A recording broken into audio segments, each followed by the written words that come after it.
What's going on, buddy? I know it's loud out there, but I'll keep this really quick.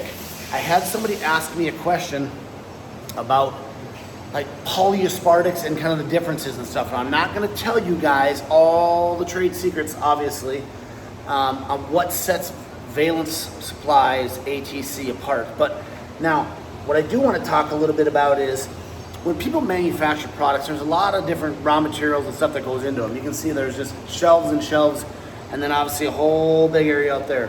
But polyaspartics, people really think that they're designed to do two things, and they are: scratch resistance and chemical resistance. Well, you got to kind of have a fine line give and take when you develop a product like this, because when you develop a product for real high chemical resistance, it's very, very rigid.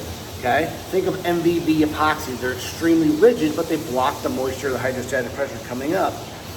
Now, extremely chemical resistant products are very, very rigid, but extremely flexible products tend to be a little bit more moisture tolerant, and then of course more or less, I guess, technically chemical resistant. So if I had a polyaspartic like this right here, just an old sample that I have on a cup, and I can take it and crumble it up, and it pops right back to its original form. Okay, super duper flexible. That's amazing, especially in the freeze and thaw climates that we have here in Minnesota in the north, where, you know, it's 100 plus degrees out today, but it's going to be negative 30 in just another month. And then you have some other products and some thin film that still are flexible, but are way more rigid if we look at the Shore D and Shore A scales. Now, something that's going to be a little bit more rigid, a little bit thicker, higher film build is going to be a little bit better chemical resistance, but a little bit different on the flexibility or prone to cracking. So there's a little insight on that. Now, as you guys know, I am the polyurea guy, so base coats are incredibly flexible.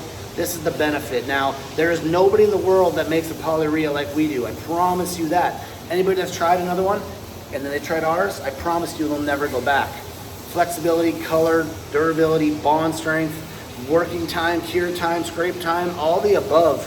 So, and then obviously we have a repair mender. So again, this is just some trash I have laying around, but look at the mender and the flexibility. Still 20-minute grind times, but has better flexibility than everything else out there. So again, you can build up nice and thick. It's rigid, you can grind it, but it's got the flexibility. And then when you go ahead and put your flexibility of your base coat over the top of it, and then your flexibility of your top coat over the top, now we're talking a system. So just because somebody says they have a polyurea or a polyaspartic or even epoxy for that matter, they're all manufactured differently.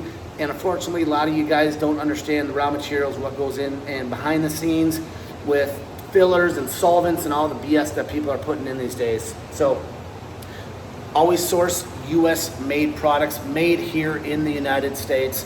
This is what we do. This is the Valence Supply difference. If you guys have any questions about this and want more detail on the details of what truly sets our products apart, let me know. But anybody that's ever tried our product compared to any other product out there, you know the goods.